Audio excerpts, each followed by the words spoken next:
Good evening, ladies and gentlemen, and welcome to the Royal Society. The Royal Society is the UK's National Academy of Science, and it's my pleasure to welcome you all here tonight. My name is Julie Maxton. I'm the Executive Director here, and I think tonight could be one of the highlights of our year. We've certainly given our two speakers a sizable task, and I'm delighted that they're here tonight. I'm sorry that we are a little late, but it's due to the popularity of the event, and everybody else is now going into an overspill room.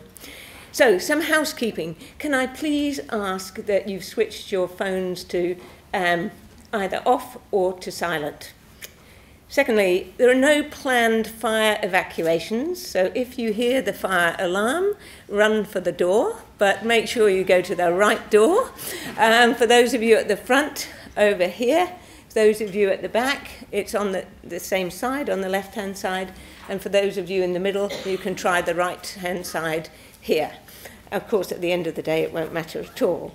And finally, lastly, just to let you know that the event is being webcast live and recorded for the Society's archives.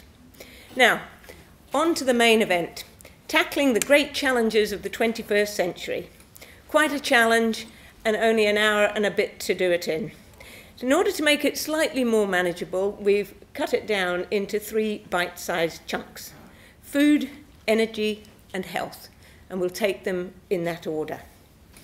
The natural sciences and engineering can offer insight and solutions to meeting some of these great challenges, but for policymakers, scientific and engineering solutions have to be seen in the context of wider societal concerns, and often specifically economics. You can't make the best policy decisions without first looking at the scientific evidence, but equally, you can't make the best policy decisions based on the scientific evidence alone. Science, engineering, social science, humanities, and economics can also help to explain why these challenges have arisen. Indeed, they may have helped to cause them. To discuss these issues, I'm delighted to introduce Nick Stern and Paul Nurse. Nick is the one with the tie. Lord Stern is the I.G. Patel Professor of Economics and Government at London School of Economics, and he's head of the India Observatory. He's also chairman of the Grantham Research Institute on Climate Change and the Environment. He's president of the British Academy and a fellow of the Royal Society. He was chief economist at both the World Bank and the European Bank for Reconstruction and Development, and was head of the UK Government Economic Service, where in 2006 he produced the landmark Stern Review on the economics of climate change. Paul Nurse is the president of the Royal Society and a geneticist who works on what controls the division and shape of cells. He was professor of microbiology at the University of Oxford, CEO of the Imperial Cancer Research Fund and Cancer Research UK, and president of Rockefeller University, New York.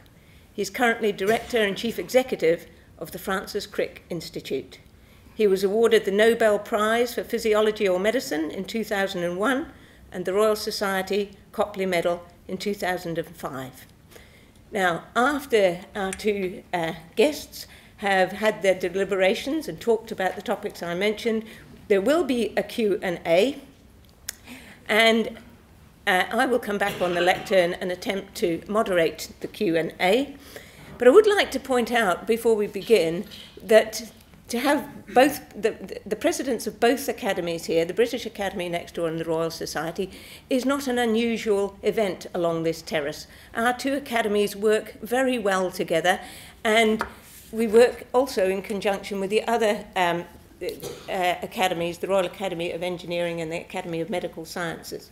And as an example, we've put on the desk in the foyer our election statement, the statement we're offering to an incoming government about building a stronger future. So if you're interested, do please take a copy.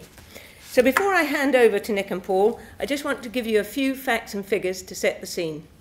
First, globally, average calorific consumption increased by approximately 15% between 1969 and 2005. Yet in 2010, close to 1 billion people did not receive enough calories to reach their minimum dietary energy requirements. Secondly, per capita carbon dioxide emissions can be up to 50 times higher in high-income countries than they are in low-income countries. And third, in 1950, 5% of the world's population was 65 or older. 2010, it reached 9%, and by 2050, it's predicted to be 20%. Gentlemen, how do we cope? Thank you very much, Julie. We are going to try to devote as much time as we can to questions. So I'm hoping, Julie, that you will let us know when the two old men are rambling on for too long. And I would like to thank Paul for dressing up for this occasion. He is normally in a sweater, and it's only because there's so many of you that he put a jacket on. He's a real scientist. Now, building a stronger future, let me just underline this at the beginning, the statement that the four academies, Royal Society, British Academy, Royal Academy of Engineering, and the Academy of Medical Sciences put out about 3 weeks ago. The UK does extraordinarily well on the back of a pretty small science allocation. The science budget is for all of us, humanities, social sciences, and the British Academy, Royal Society, Engineers, and Medical Sciences. It covers the whole thing. And if you look at what United States, Germany, Scandinavian countries, South Korea spend on research and innovation, they spend very roughly, it's not exactly the same of course in all of them, perhaps 1% of GDP on the publicly financed research and innovation, and perhaps 2 percentage points of GDP on the private. So roughly 3 percentage points of GDP on the two, with about a third of it in the public sector. The UK spends 0.5 percentage point in the public sector and about 1.25 in the private sector, way below. If you look at the rate of growth of what drives the rate of growth of most advanced economies, about half of that is innovation. Still, the UK is ranked by those who put these indices together, OECD, Cornell, and so on, ranked second in terms of scientific quality of its institutions, and second in innovation.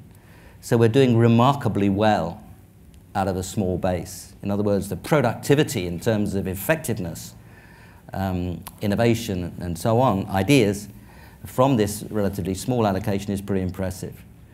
I would suggest it follows from that the government, an incoming government seriously interested in growth, would see that much the cheapest way of doing it would be to put more resources into research and innovation. But of course it's much deeper than a growth story.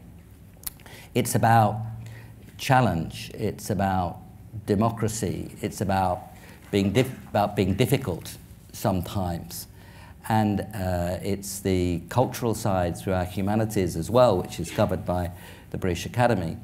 6.7 million people each year go to the British Museum, and it raises around a bit over 3 million a year on its research budget. This is right across the spectrum here. And if you want not simply growth, of course, that dominates some parts of the discussion, but in many ways much more deeply, if you want a challenging, intellectual, cultured, democratic society, you get that for your money as well. That's the election ploy. You know how to vote, you know how to listen, but this really matters. That's background. Now, there you are. Somebody wasn't listening at the beginning.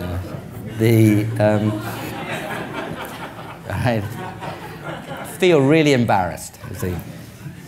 So it's one thing to describe, in that rather broad sense, the productivity, but our subjects go to work when they deal with issues.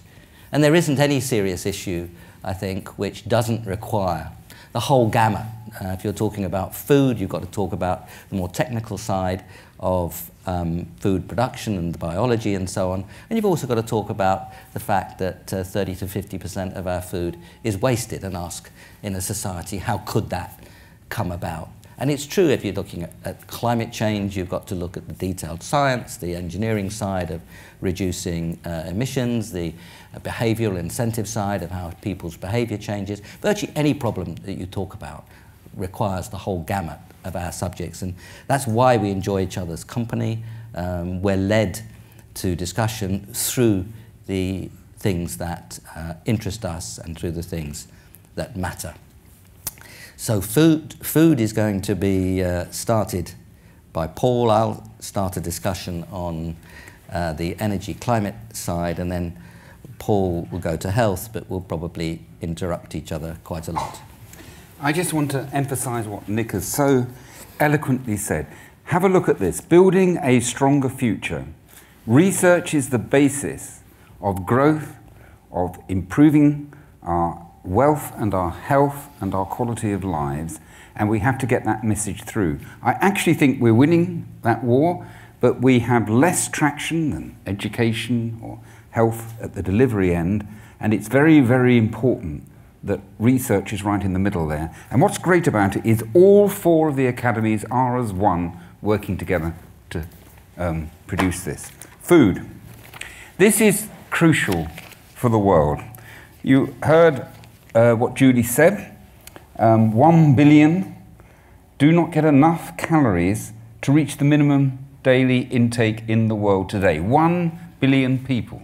This cannot be right. Our present population is 7 billion. It's growing. We expect it to be 9 billion by 2050. This is going to put greater pressure on what is already an unacceptable situation. Now, about 30 years ago, we had the Green Revolution, a revolution that applied science to food production and had dramatic consequences. We have seen the world food production grow from around 1.8, 1.9 billion tons in 1961 to nearly 4.4 billion tons in 2007, largely due to scientific advances and rolling those out across the world. But in the future, given the figures I've just given you, food production will have to increase by at least another 50% for future needs. And this will probably have to be done largely on existing agricultural land, although we may be able to make use of some peripheral lands which are at the moment marginal for agricultural production.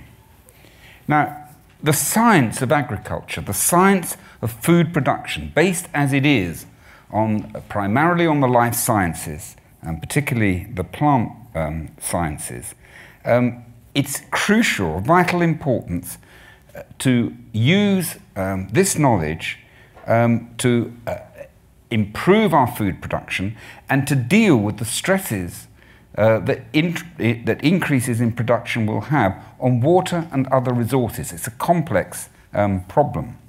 We have to deal with the consumption level differences between the developed and the developing world, between meat production and living more on plants.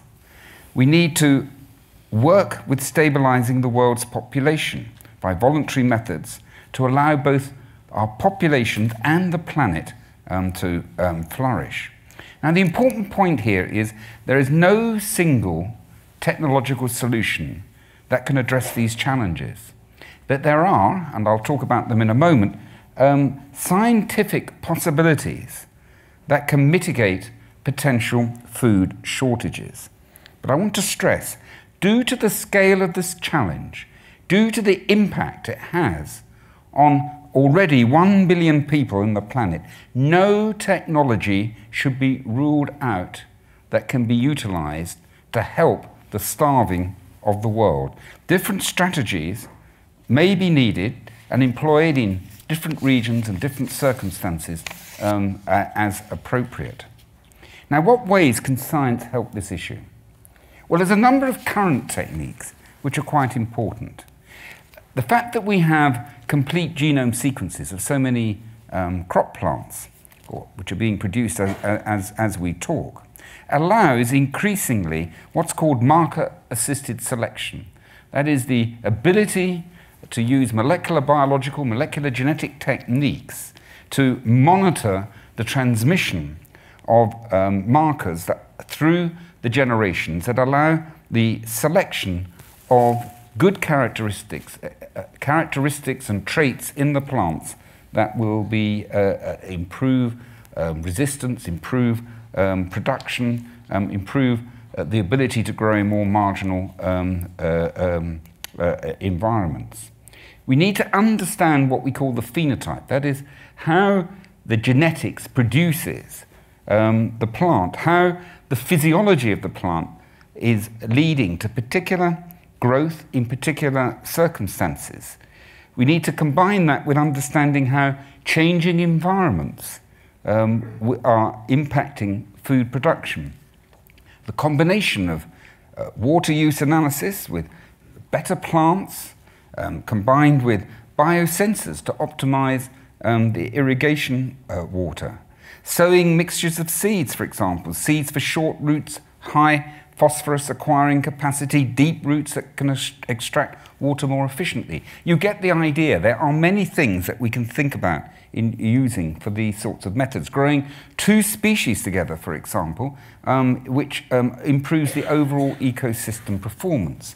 This sort of work takes away just a simplified system, monoculture we see rolled out. It is a more, if you like, sympathetic way of thinking about food production in the environment, driven by science. We have to deal, of course, with insects and the insect pests.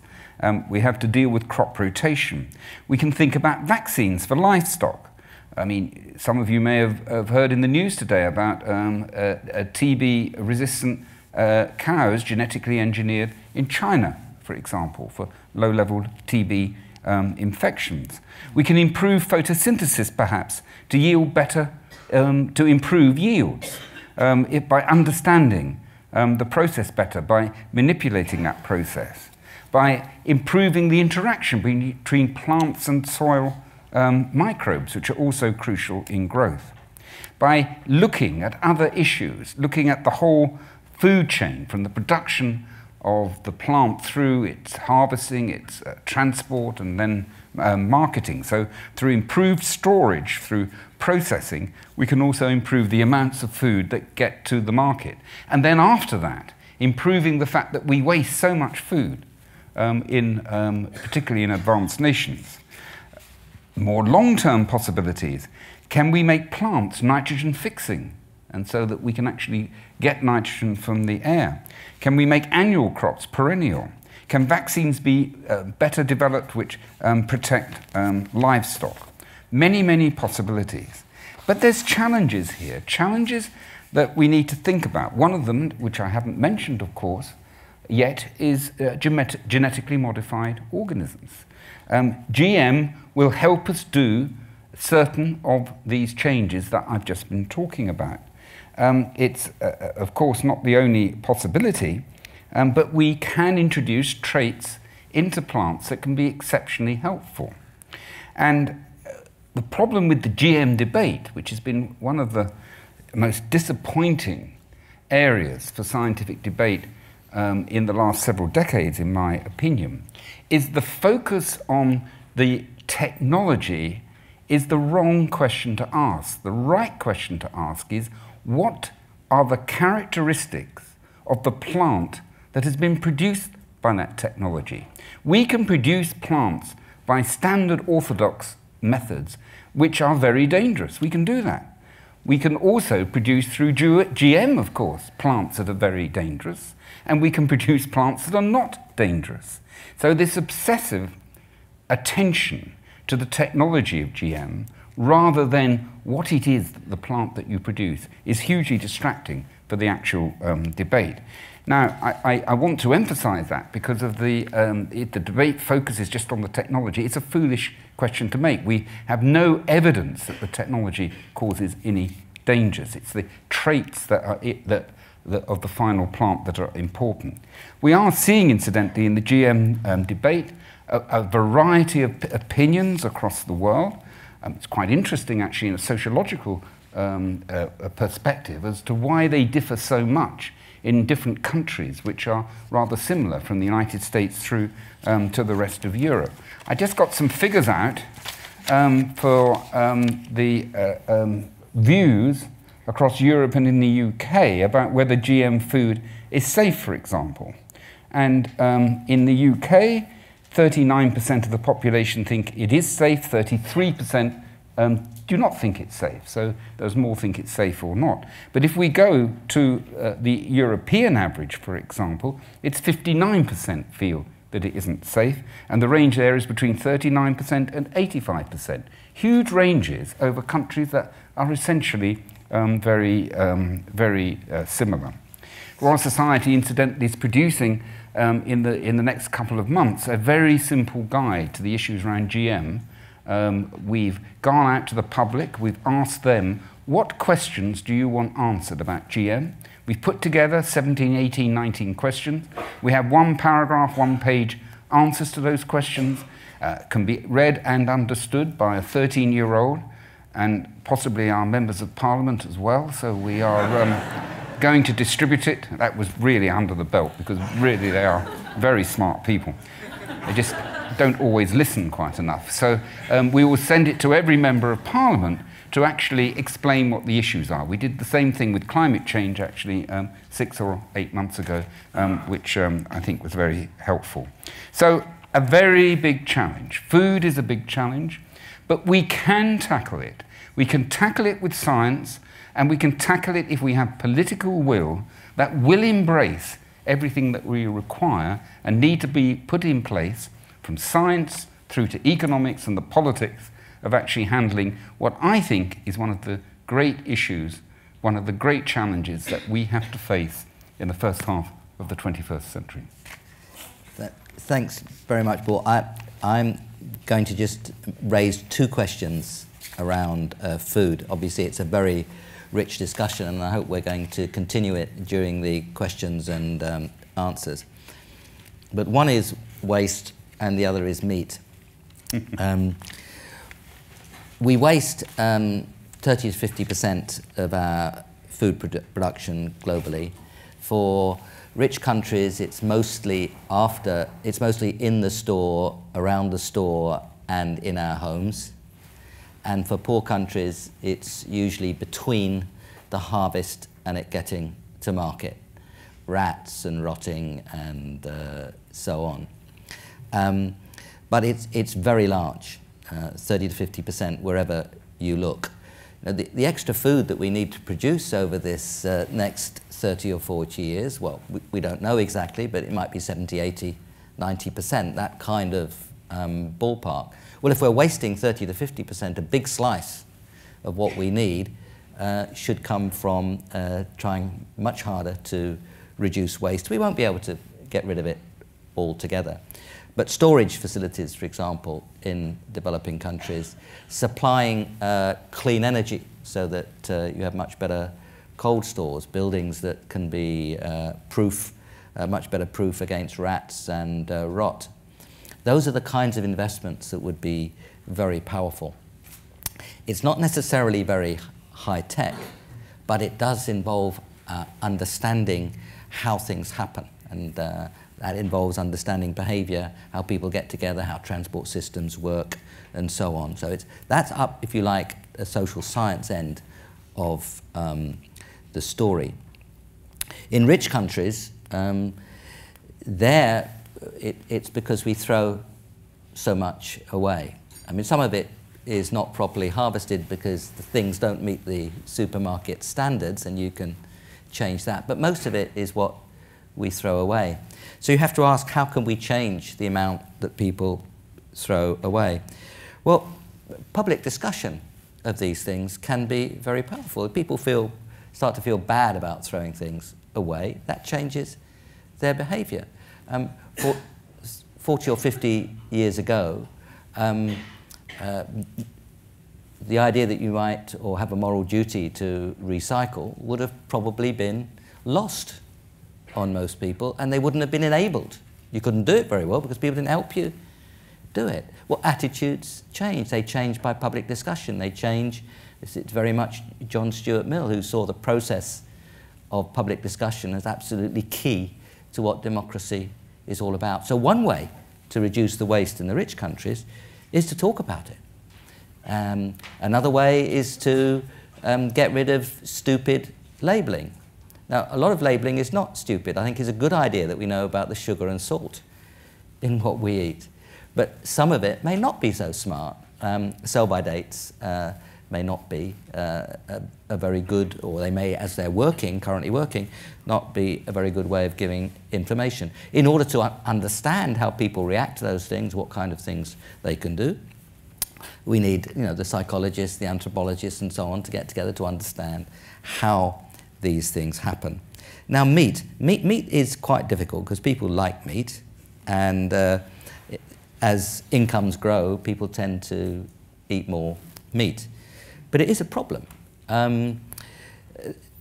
Beef uses 9 times as much water as the calorie equivalent cereal. Much more emissions, of course. Something like, I'll get on to coal in a little bit, but something like 30% of the world's emissions come from coal, and something like 15% of the world's emissions come from meat. So that's close to half of the world's emissions from coal and meat. So at least you have to think about coal and meat. Now, coal we can actually get rid of. We don't need to burn coal. We certainly don't need to burn unabated coal, and I'll talk about that in just a minute.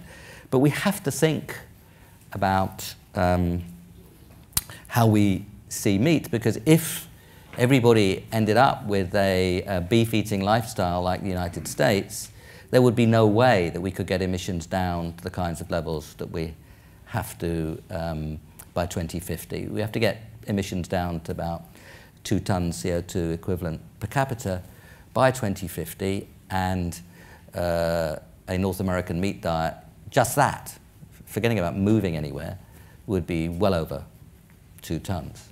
So I'm not saying that we immediately go vegetarian. I'm not saying that, and I'm not a vegetarian. But it's something that we have to think hard about. Chicken is about a factor of about 1/3 less than beef. There are lots of things we can discuss and talk about. Not all beef is the same. Of course, beef fed on soya and soya grown on land that was gained by cutting down forests, of course, has got much more emissions than cattle raised elsewhere. There's lots of detail to discuss here. But if you look at the overall numbers, you can see that there is something to discuss. We probably, Paul, should go on to energy, otherwise we're not going to... Let's hear about energy. Let's talk about it. I began to talk about energy. On the whole, when people get better off, they use more energy, and we're getting better at using energy more efficiently. If you look at the next 20 years, probably world use of energy will go up by 30% or so in the next 20 years. In the OECD countries, it will hardly change. And in emerging market and developing countries, it will go up by 50%. On the whole, that's good, because their incomes are going up. But if you look at world income over the next 20 years, it will probably go up by a factor of 2. So world energy will go up by a factor of 1.3, go up by about 30%, whereas overall output will go up by a factor of, will be multiplied by 2, go up by 100% in 20 years or so, I mean, roughly speaking. And that shows that we are learning. Those are forecasts, reasonable forecasts, it seems to me, of the International Energy Agency. And thus, they themselves illustrate that we're learning to use energy a bit more efficiently, actually quite a lot more efficiently. And that's good, but we're going to have to do that much more rapidly even than those numbers describe. But of course, energy doesn't imply emissions. In that period of the next 20 years, when I said that our use of energy might go up by 30%, we ought to be cutting our emissions by about 25%. So that's telling us essentially, again, just looking at the raw numbers, that we essentially have to break the link between energy and emissions? Well, fortunately, we're learning much better how to do that. But again, looking at the basic numbers of what you need to do in order to give you any serious chance of holding to 2 degrees, which is over the next 20 years or so, reduce emissions by a factor of 25, and you see energy going up by a factor of by 30%, but multiplying by 1.3, you see immediately the scale of the challenge, just as we did when we looked at meat and emissions, just as we did when we looked at waste. What that is telling us is essentially we need a revolution in the way we use energy, because that first 20 years I've described is just the beginning. If we're to have any reasonable chance of holding to 2 degrees centigrade, which the scientists quite understandably describe as beyond that is dangerous climate change, we would have to go from energy, we'd have to have 0 emissions by the end of this century. So that's telling us that we in these next few decades are going to have to understand and implement how to go to 0 emissions energy. Well, fortunately, we can see how to do that too. We're going to, just as Paul said, some of these problems are so big you've got to use everything you've got. And we're going to have to investigate renewables. We're going to have to look at nuclear. We're going to have to look at carbon capture and storage. But it seems as if the big promise is in renewables. If you look at the way in which costs have fallen over the last decade, the cost of a solar panel has come down by a factor of about 10. It is quite extraordinary. Not 10%, a factor of about 10. It's come down in the last 10 years by something like 90%, the cost of the solar panel. Now, of course, you've got to install the solar panel, link it up to the system, so it doesn't mean the cost of electricity has come down by a factor of 10 from solar, but it's come down by probably a factor of 3 or 4 in that period. So that's quite remarkable technical progress. And that's come, actually, with economies of scale, learning by doing. They're not so much by real technological breakthroughs, just moving to scale, learning to do things a bit better. So we've probably got a lot of technological breakthrough to come on solar. We've probably got quite a lot in wind. But one of the big prizes is going to be energy storage, because we know that a lot of the renewables are fluctuating. They depend on wind, and they depend on sun. Sun doesn't usually shine at night. This is a story of understanding a problem, looking at the overall numbers from the science, seeing what we have to do, asking what technology we need, and asking what incentive structures and economic policies we have to follow. We have to have a strong price for carbon. We have to be investing in innovation. We have to be building networks like public transport and so on that work. And this is extremely important. We have to build cities that are much less wasteful than our current cities. Let me just close on one number. Atlanta and Barcelona have roughly the same population and roughly the same income per capita, and the emissions from transport in Atlanta are about 11 times what they are in Barcelona. And I guess most of us would rather live in Barcelona than Atlanta. Actually, I've got to be very careful because I've not been to Atlanta, but I've seen pictures. I did watch the Olympics when they were at... But so you can't, of course, redesign cities that exist, but you can do a lot with cities that do exist. You know, Bogota has done brilliantly with rapid bus surface transport. So instead of building metro, you just protect the bus routes. Now, in the past, we sort of did sort of tram lines and called them trams, but you don't have to do that. The key thing is protecting the buses. Lots of creativity that we can have there. Buildings can be so much more intelligent and insulated. So I described something very big that we have to do, which is break the link between emissions and energy. But then, of course, once you start to do that, you realize not only that it's possible, but actually when you do it, your life gets much more attractive. So, the elephant in the room here that we haven't quite tackled yet is the fact that some in our society are very worried about the changes that we're talking about here to try and ameliorate these issues.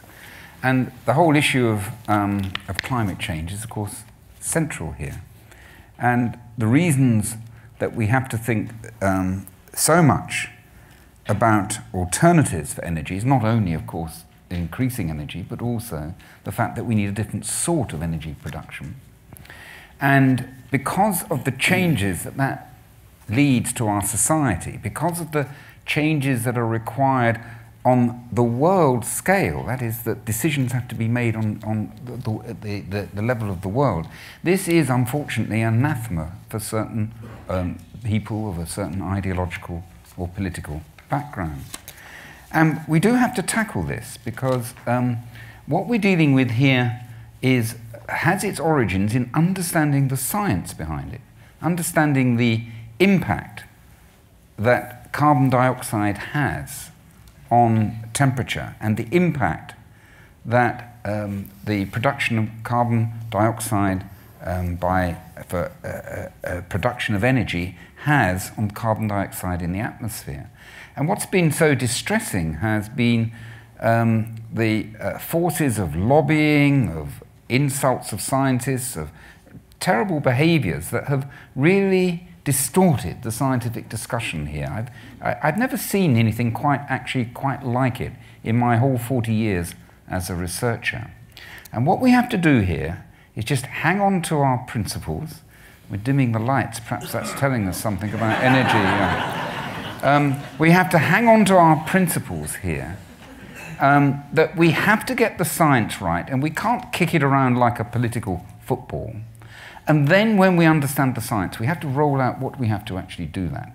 And this mixing up of politics, ideology with the science, I think is distorting some of the things that underpin the very things that Nick's been talking about. But the underlying science of climate change has made the politics and the policy about as difficult as it could be.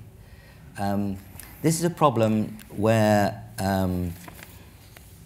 it starts with humans and it ends with humans in the sense that humans emit a flow of greenhouse gases. That flow of greenhouse gases builds up to the stock in the atmosphere. It's the stock and the oscillation of the greenhouse gas molecules that prevent the infrared energy from leaving the Earth's atmosphere, and that leads to global warming and climate change. And then most of the impacts come through water in some shape or form: storms, floods, droughts, desertification, sea level rise, and so on.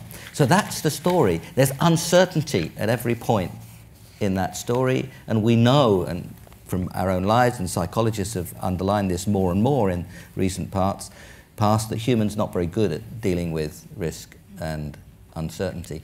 It's also taking us potentially way, way outside human experience. We haven't been at 3 degrees centigrade, and we're headed for a good deal more than that unless we change very radically. We haven't been at 3 degrees centigrade for 3 million years on this planet, roughly speaking. Homo sapiens has been around for 250,000, but our society is really the last few thousand years.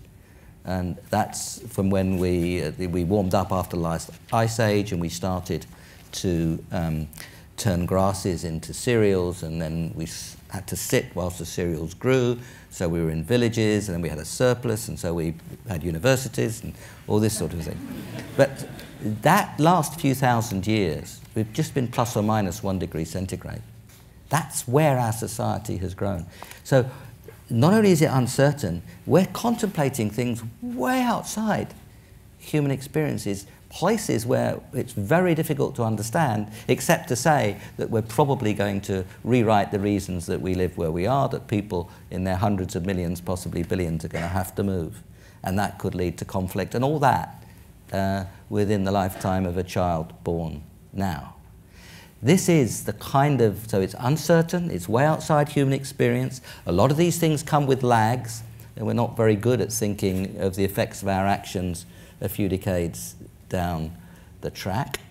And lastly, the laws of physics are not bothered whether a kilogram of greenhouse gases comes from Johannesburg, Beijing, London, or Los Angeles. It's the sum total that counts. You put those together, the uncertainty, the way outside potentially human experiences, the potentially long lags, and what we call the publicness, it's the sum total that counts.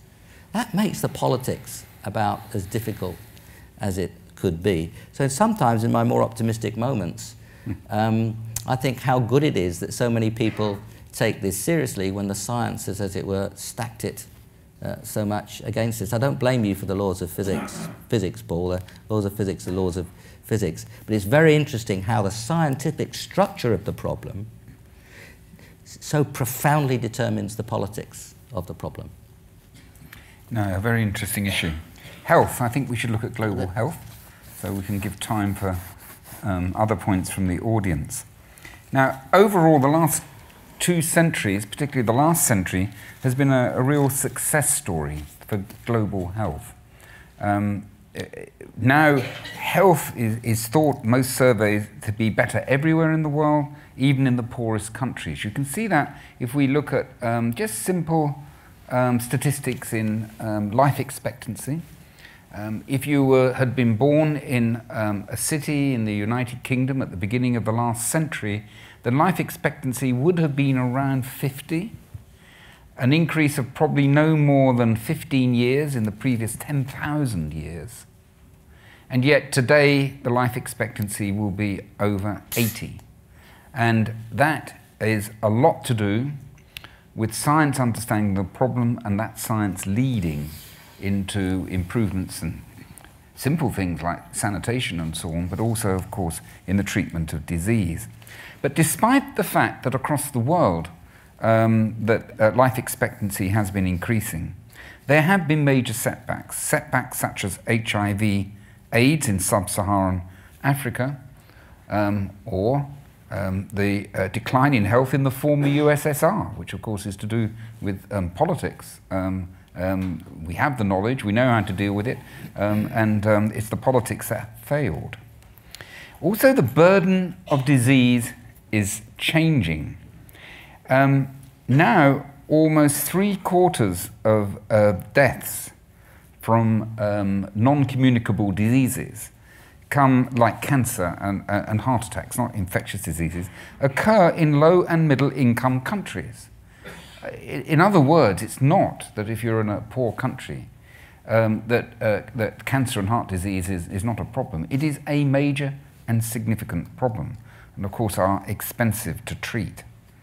But we have to worry, back to infectious disease, about the re-emergence of diseases such as Ebola in West Africa and the rise of antimicrobial resistance. So infectious diseases not only remain an important threat, but could be a threat that really could increase, largely due to the fact that around the world we are now a single village and we communicate so fast that we can no longer just think that West Africa is isolated from the rest of the world.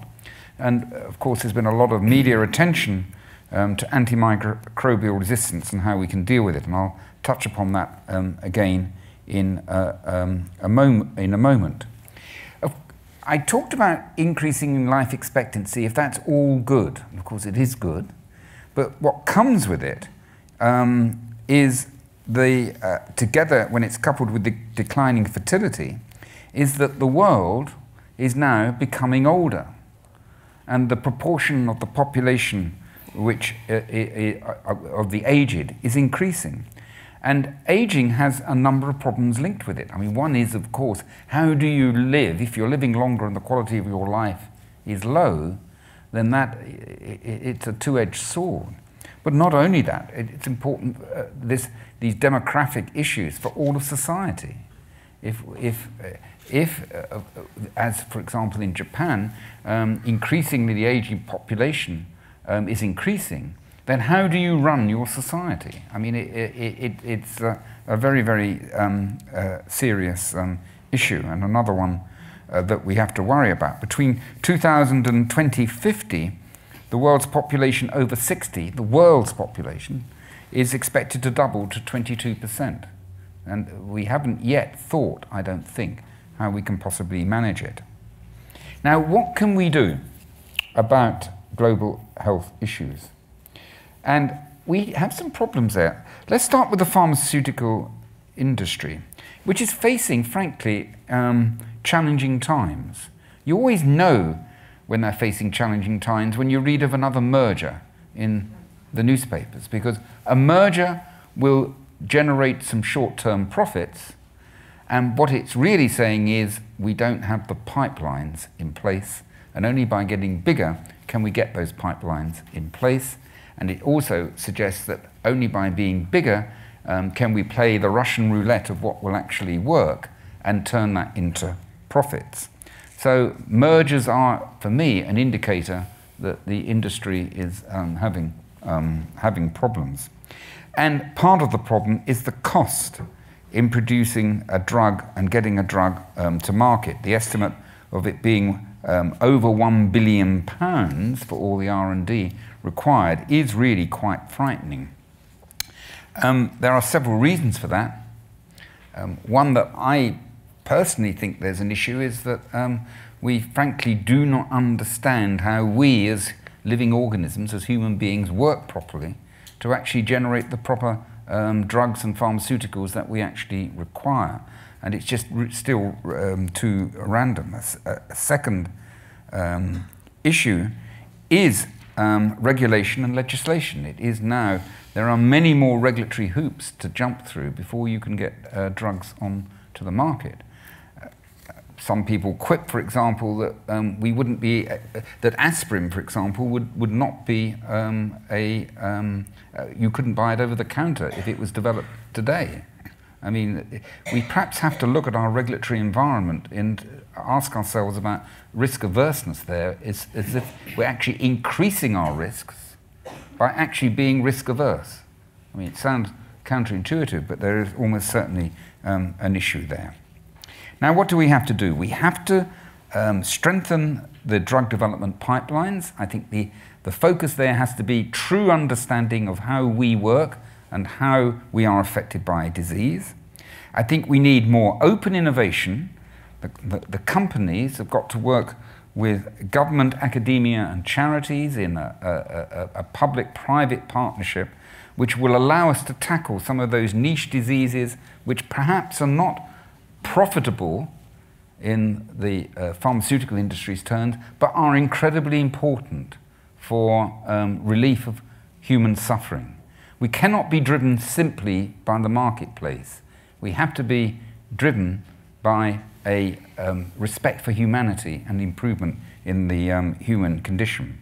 I think we should look at streamlining research regulation, partly in reducing the costs there in development, partly in the conversation, partly based on the conversation that I had a few minutes ago. There may be opportunities in personalized medicines. I think they will be. They may be being oversold at the moment, but I think that's something that we really do have to look at. Another really interesting opportunity I've seen in India is what I think is called frugal innovation. I mentioned already that heart disease is becoming increasingly important in the developing world. And in India, high world-class cardiac care at really radically low costs are being produced in part by a very high volume, low margin model. By having a surgeon who will be so expert at heart surgery in an infrastructure which is hugely efficient, can reduce the costs associated to a much lower level than what we are having in our more advanced countries. So those sorts of models, I think, are worth really thinking about and learning from our colleagues in countries such as in India. I want to comment a bit further on something I've perhaps already mentioned, which is science is a public good as well as a private good. It's clearly a private good in driving the pharmaceutical industry, but it is a public good. And we have to think about that in terms of patenting. Patenting is intended to allow the development of knowledge because it can lead to profit. And in many respects, it's an important driver of that economy. But when we get perverse practices like patent trolling, where patents and licenses are collected simply to legally challenge infringements, and we see this is, of course, got nothing to do with the public good and is simply counterproductive to the whole process. The NHS, in this country, we have a real opportunity of using the NHS, seen as the public good, as many say, the best thing we have to religion in the United Kingdom is the National Health Service. The NHS is a resource. It is not only a place for care, delivery of care, it is a resource for research to understand disease.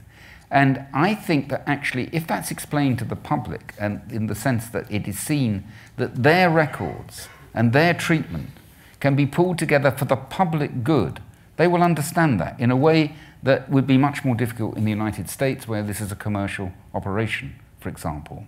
And I think that the debate, about issues to do with confidentiality and so on are important, but should not distract us from what we can achieve if we can get a much healthier relationship between the NHS, research, and the development of new ways of treating and new medicines. Final point, mental health, happiness, well-being. I never quite know what well-being means, actually, but it's a sort of word that keeps cropping up. Mental health is a big issue for us, and we are struggling with it because, frankly, the brain is the most complicated object in the entire universe, at least our known universe. And we behave in peculiar ways when the brain doesn't work very well, and we have to somehow manage it. But if we, faced with the most complicated object and trying to understand the most complicated object in the universe, it is very difficult to know quite how to treat it. And we tend to use very blunt instruments. They can be helpful. But this is a very difficult area and has been increasingly important in being taught about. But it's one of these issues where throwing money at the problem is not necessarily the answer. Nixon did that with the war against cancer in 1971, when we didn't understand enough about cancer to really use that money well. We now do. And the brain, we mustn't get lulled into the false security that just throwing money at dementia and so on will solve the problem. What we have to do is actually have a serious research program that helps us understand this very complex organ. We have to have the humility to recognize as scientists that we don't really understand enough about this to be very clear about what we should be doing. We must do our best, but it is something where we really do need focus on understanding the basic biology before we can treat this increasingly important disease. Yeah. Paul, can I just add two things, because we should be opening up for questions. If you look at the enormous progress that's been made in life expectancy, a very big part of that has been around infant mortality rates, although of course age-specific death rates have gone down right through the age spectrum. But in the last 25 years, across the world, infant mortality rates have gone down by 50%. They've been divided by 2 in 25 years. I mean, that is an enormous achievement. Now, Millennium Development Goals suggested between 1990 and 2015 they should go down by a factor of 3. So we haven't quite achieved that. But still, it's a remarkable achievement, and it's come in large measure through inoculations, better water supply, faster access to health, particularly maternal education and so on. But whilst recognising that, I think we should also see where the next margins are. And we've done a lot better on water supply. There's still a long way to go, of course, than we did in all the waterborne diseases. But I think the next margin that's going to be very powerful and quite difficult is air pollution. something like 7 million premature deaths a year. That's actually about 1 in 8 of total global deaths are associated with air pollution. Roughly half of it is indoor air pollution, burning inside the hut for cooking, and about half of it is external air pollution. And it's getting worse, particularly coal and diesel. And that is, I think, going to be a very big margin for us. And the second point I wanted to make was on mental health, following on what you were describing.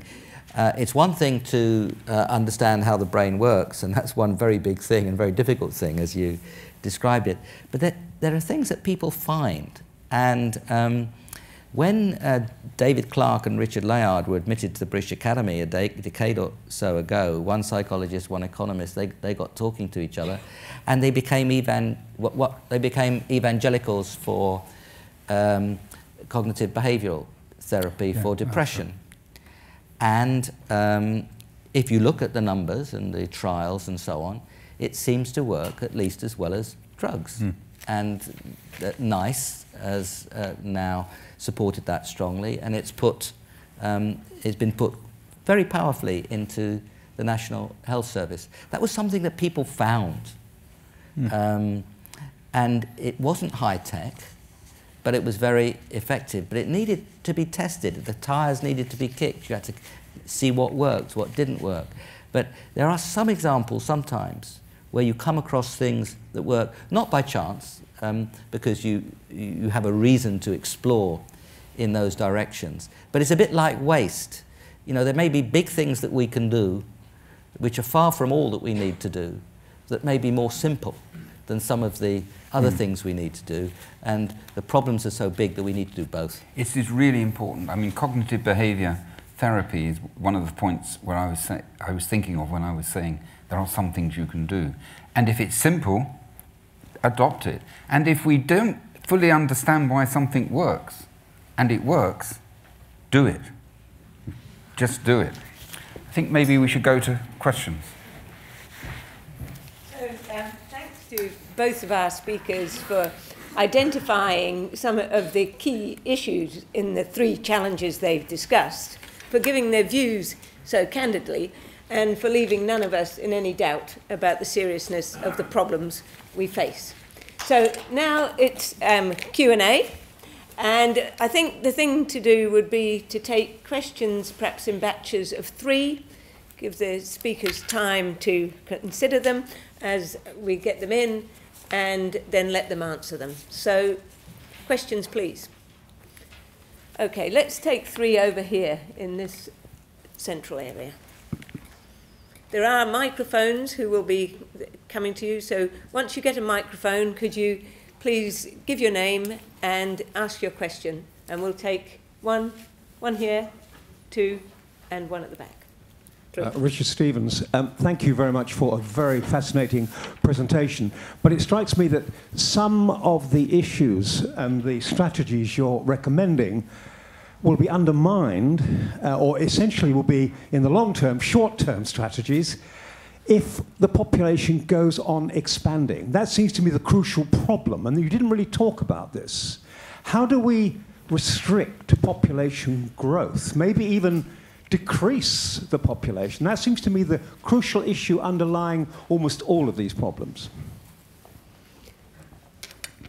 And the second question? Jake Fox. One solution would be to have different food sources available, and for meats you can have insects, like in third world countries they use insects which are higher in protein, but obviously it's not a very well deep, thought of thing, is it, in this Okay, thank you very much. And the third one? Third question? Just one of the ones back there. Oh, sorry, we have the one at the front. I suggest, I'm Jo Gibbons, I suggest some concentrating thoughts on deratization on a global scale. Can't we eat them? Eat, sorry? Sorry, what was the word? Deratization, it means rats, getting rid of rats. Oh, eat the rats. Well, destroy them because they destroy food. They destroy food and we can destroy them by eating them. I can't stand them anymore. Okay, so there we are. Population, insects, rats.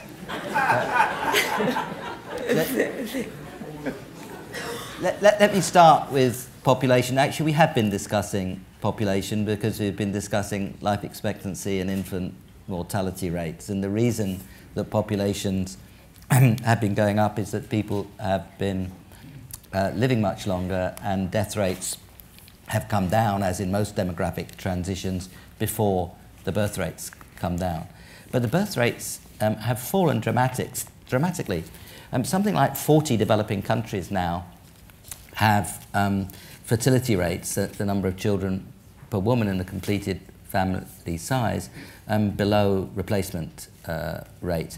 If you look at Iran, in the last 40 years or so, the fertility rate has fallen from above 6 to below 2. That is quite remarkable in a very short period of time. Similar figures, not quite as strong, but quite close in Bangladesh. And why have these things been happening? Well, on the whole, we've got a reasonable understanding of why those fertility rates have been coming down. Increase in marriage age, increase in education, increase in labour market, paid labour market opportunities for women, falling infant mortality rates themselves bring down the fertility rate, and of course access to reproductive health care.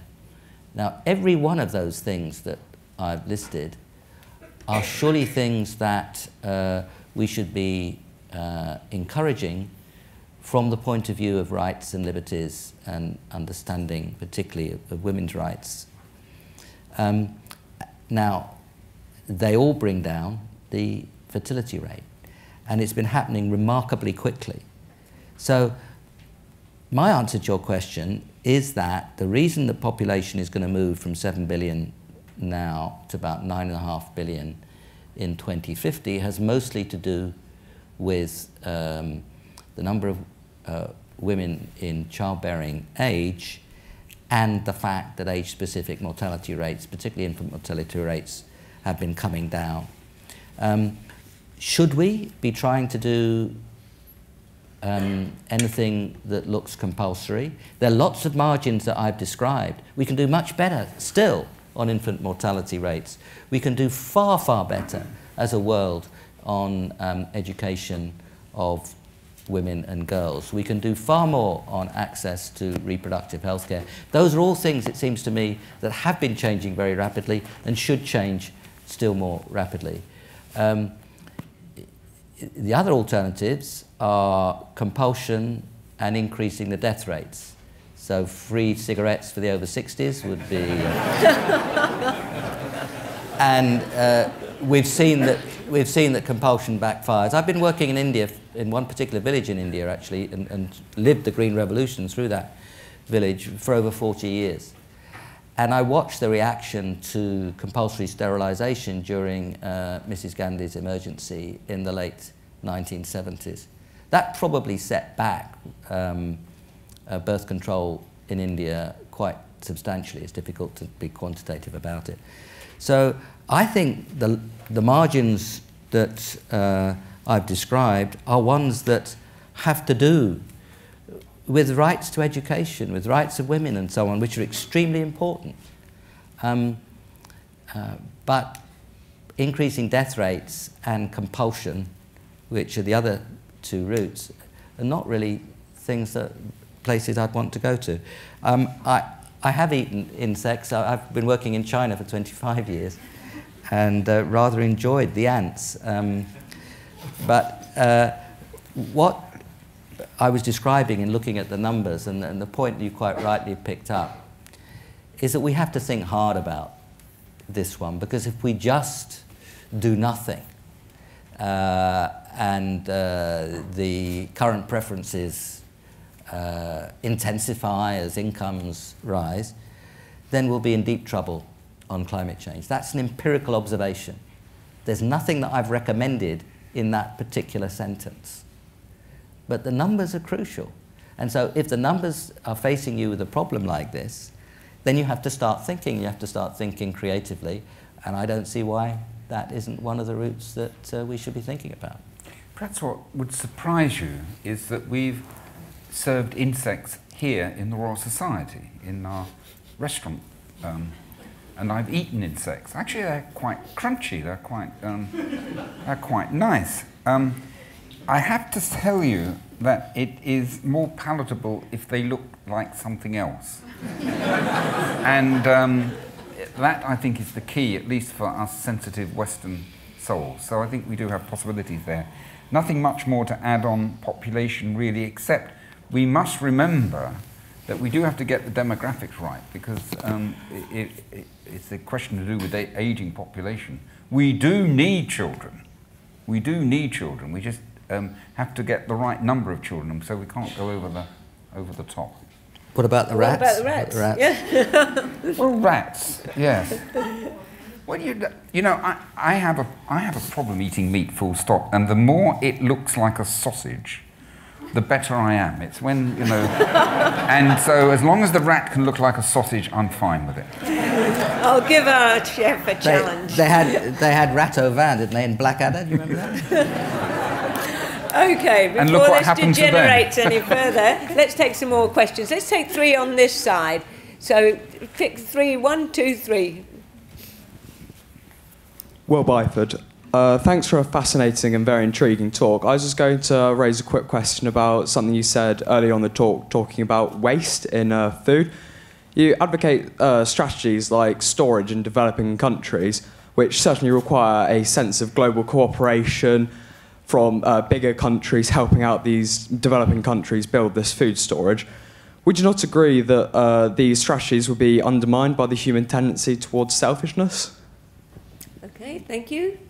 Just one just in there. Thank you. Hello. Hi, Richard Erskine. In terms of the changes you talk about, what do you think the balance should be between top-down measures like carbon taxes, for example, and bottom-up activities? So, for example, in the US, you know, Congress trying to convince politicians is one thing, but people seem to be voting with their feet, and use of solar power is going up quite dramatically in the US. Thank you. And the third one. Hi, George. A question about climate change.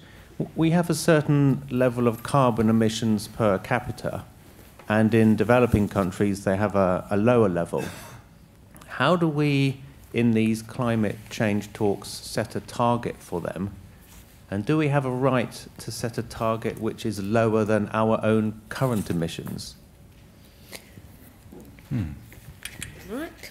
Selfishness, top down, bottom up, and targets on climate change. I'll say a few words about selfishness once Nick prepares for the more climate change one. You know all about selfishness. Yes, I know all about selfishness. So I think it's an interesting general point you raise, because there is a moral dimension to the discussions that we're having. And we do have to, in my view, pay attention to the fact that we are trying to help humanity on the globe. And it isn't just a matter of technology. It's a matter also of the will to actually produce changes that will benefit humanity as a whole. And the point you're making is completely right, but what we have to do is not focus so much on the rights of the individual that the needs for the society and communities around the world are lost. So I'm glad you brought that one up, because you're quite right. Everything could be undermined by that, but we have to take responsibility, in my view, for humanity as a whole. And that will require institutions, properly and well-functioning institutions, and often they are not, on a world scale, that will be needed as discussion fora and also ways of implementing the changes that we need. So there is a moral perspective here to drive a political will.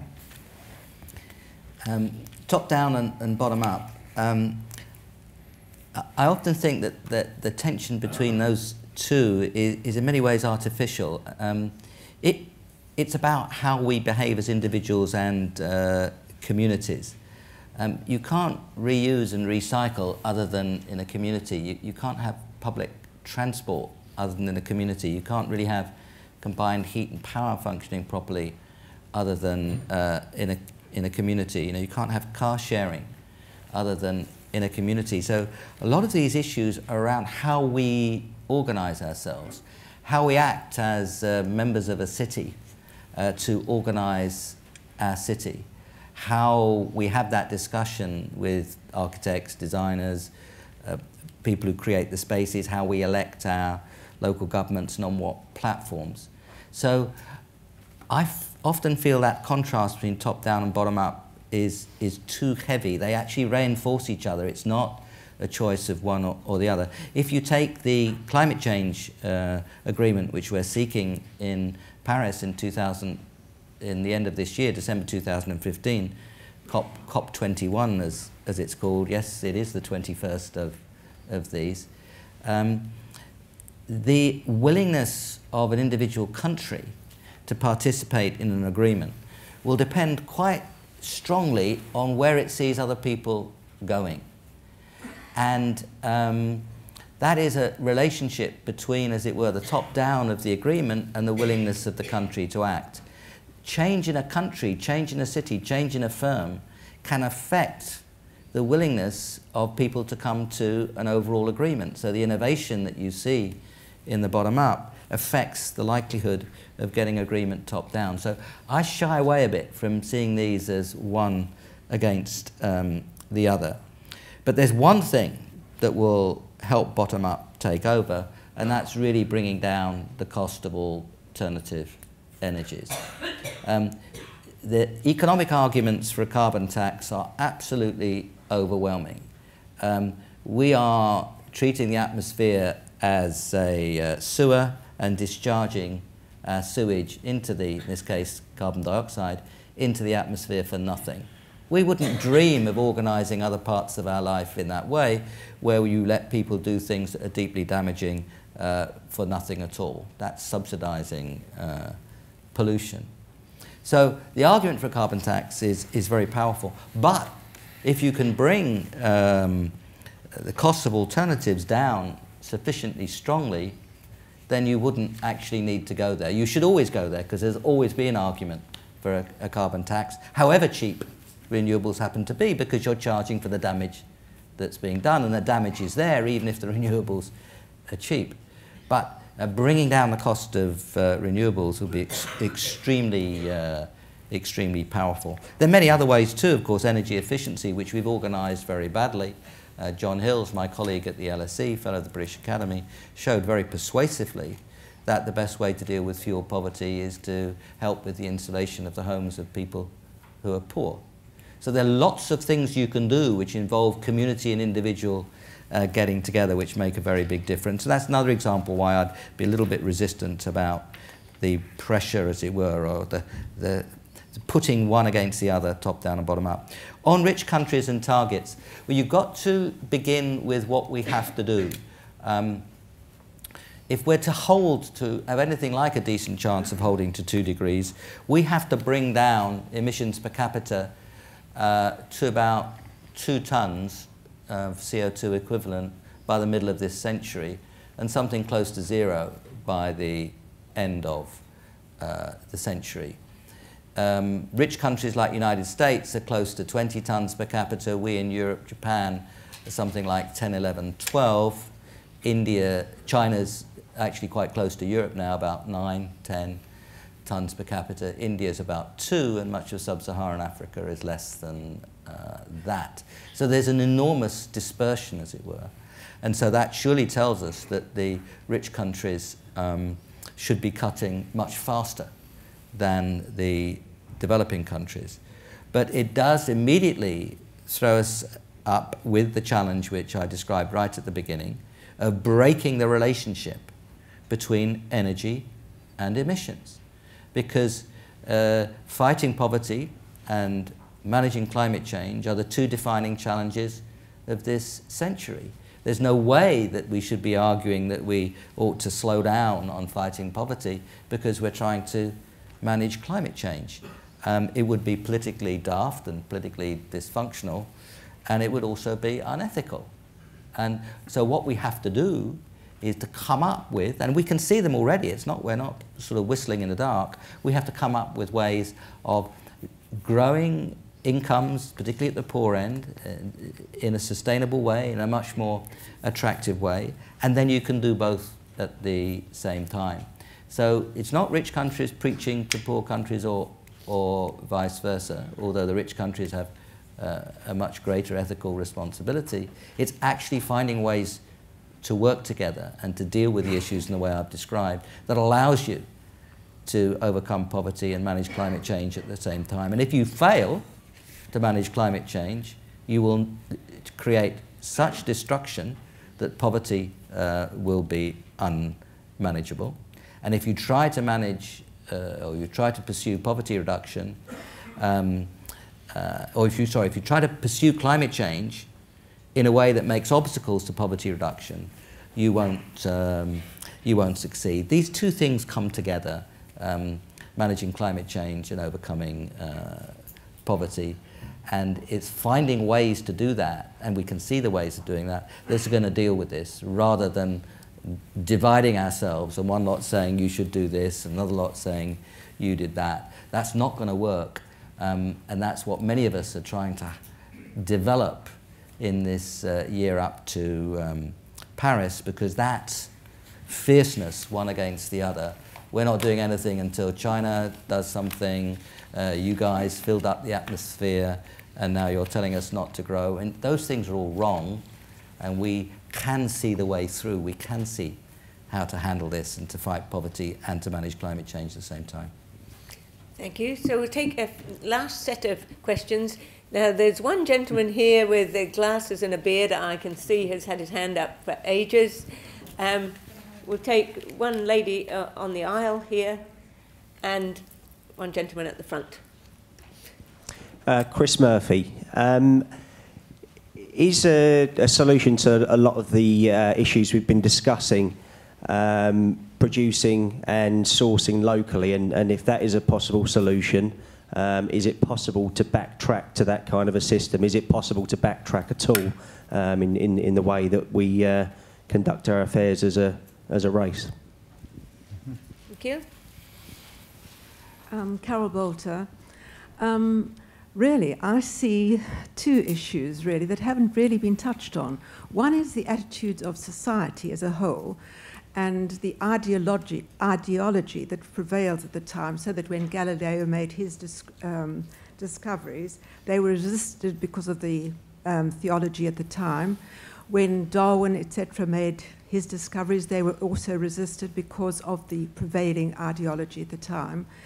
And I think that the climate change at the moment is being resisted because there's a feeling perhaps that science is becoming, or scientists or whatever, is becoming too hubristic, that people feel that scientists themselves are quarrelling about this and the evidence and so on, and the feeling that they know the answers to everything, including the last bit about a kind of scientific imperialism that's going on in the world, that we think we have the answers. We're trying to persuade the other countries, the less developed countries, the developing countries, that our way is the best way, much as the Christian missionaries try to persuade Africa and to spread their ideology at the time. And I think that these issues have also got to be met. Thank you. And one down here. My name's John Bell. My name's John Bell. I'm from the pharmaceutical industry. I'd like to put a question to Sir Paul about the Crick Institute. As I understand the current situation, our universities are essentially responsible for producing new knowledge.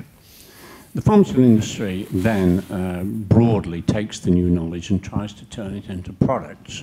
I know we get a really bad name because of our patenting situation, but you have to keep in mind that you think of a good idea for a product, you patent it, and you've then got 20 years to exploit it. And it takes you something like 10 to 12 years before you ever get the thing to market. So you've got 6 or 7 years to actually get your money back and make some profit. And at the end of it, I know we behave rather like children in the way we try to defend patents in one way or another. But that's what happens in a capitalist society.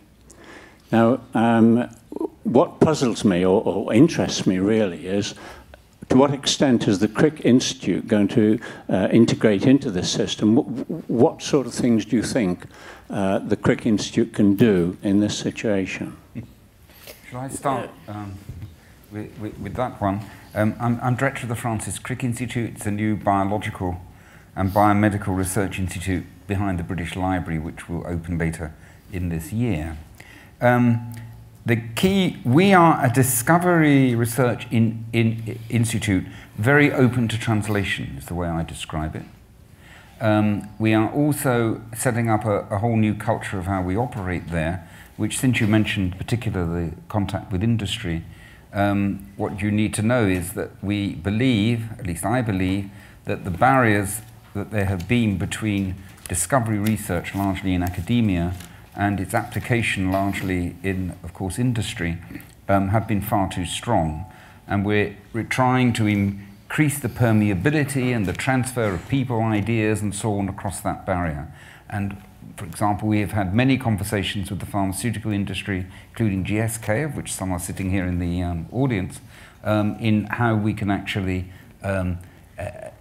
cooperate and collaborate in this sort of public-private partnership to take knowledge and produce it for the human good. So we really are trying to do something quite different. But it's there's a lot of things going on there which are perhaps a bit specialist for here.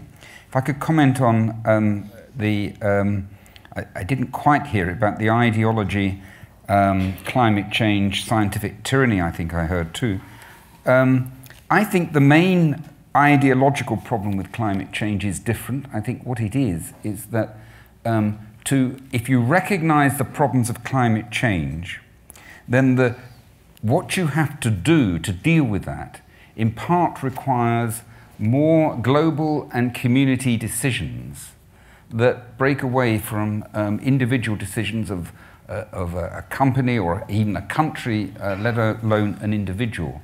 And I think there is an anathema amongst some for those sort of more global communal decisions, and I think that's the ideology that's influenced this, rather than an issue to do with scientific tyranny. Let me say something about science. Science is a very reliable way of gaining knowledge by the way that it actually operates. But what isn't fully understood always is that scientific knowledge evolves. And very often at the beginnings of studies, or if work is very complex, that scientific knowledge is often very tentative.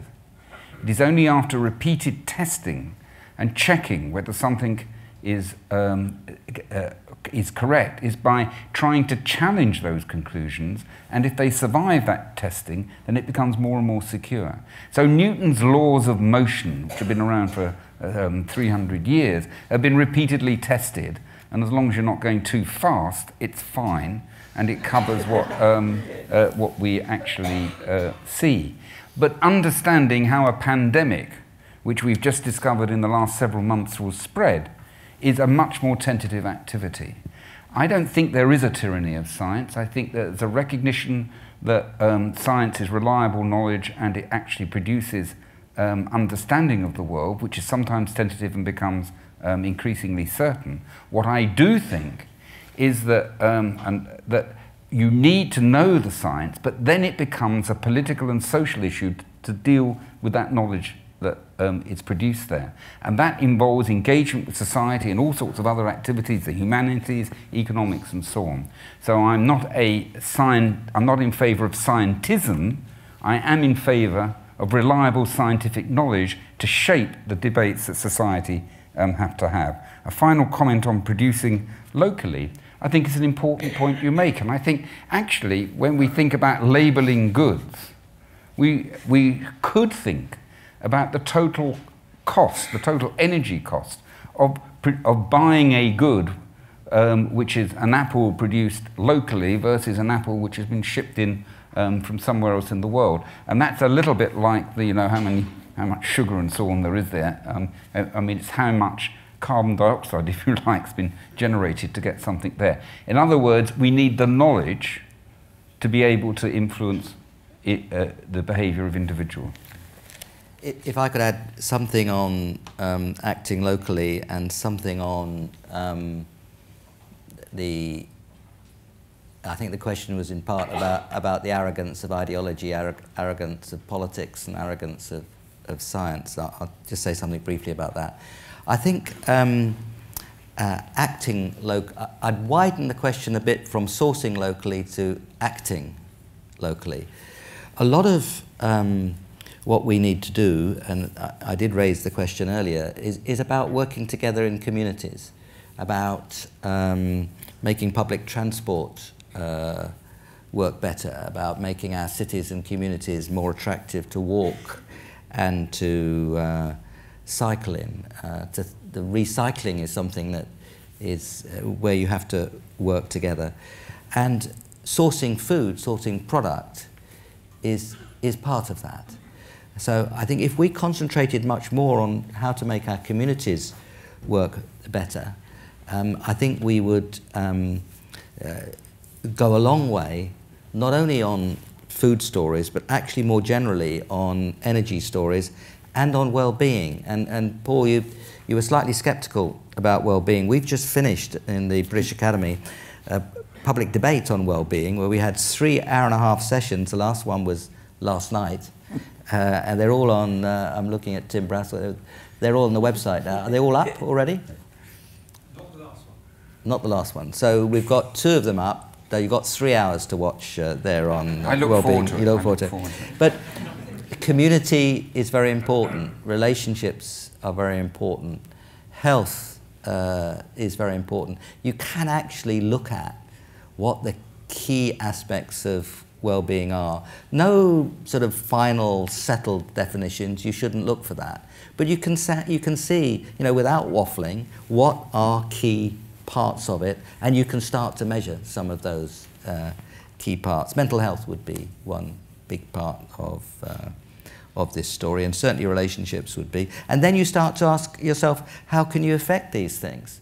And one of the examples given last night was the work of sort of sociologists Young and Wilmot, who looked at the decanting and slum clearance in big parts of London in the 50s and showed how unhappy that made many people because it broke up communities. There was a subsequent study where Young showed that on the whole, people are happier in cul-de-sacs than through roads. And that's because there's a sense of community. If it's a cul-de-sac, the people walking up and down get to be people you know, and you sort of like that, and you go out and say hello. They found that on some housing estates, if you blocked off some of the through walking routes, then it was a bit happier because you felt more confident that the people around you were people you knew, and in actually you'd go and find and get to know them. So this is another aspect of the question about localism. So I do think that thinking hard about how societies are organised, experimenting locally about how societies are organised, is one of the ways that you can try to counteract, as it were, the arrogance of people who say they know how everything is done and it has to be this way. And I think the biggest of all those arrogances was around the time of the fall of the Berlin Wall. And Fukuyama wrote this rather silly book, The End of History. But you did get a feeling that somehow we'd tested all the ways of organising our societies, and we'd decided that the nakedly competitive, individual-based model where markets brought in everywhere was the best way of organising economies and polities. Well, if we weren't learned one thing in the last 25 years, is that that is not very plausible. So, ladies and gentlemen, it just remains for me to say on your behalf that it has been a treat to listen to the conversation between Paul and Nick tonight. But this is a conversation which is for everybody. Everybody needs to participate in a conversation about the great challenges of our century. And so I hope you will, and I hope we will afford you more opportunities to do so. So I'll just end by thanking you for coming. It's a public event, and it's really excellent for us to have so many people tonight here. I'd like to thank my colleagues in the Royal Society and our friends in the British Academy who have put on this event together and further underlined our working together. But finally, I'd like to thank Paul and Nick for their time and their interest and their insights. Thank you very much.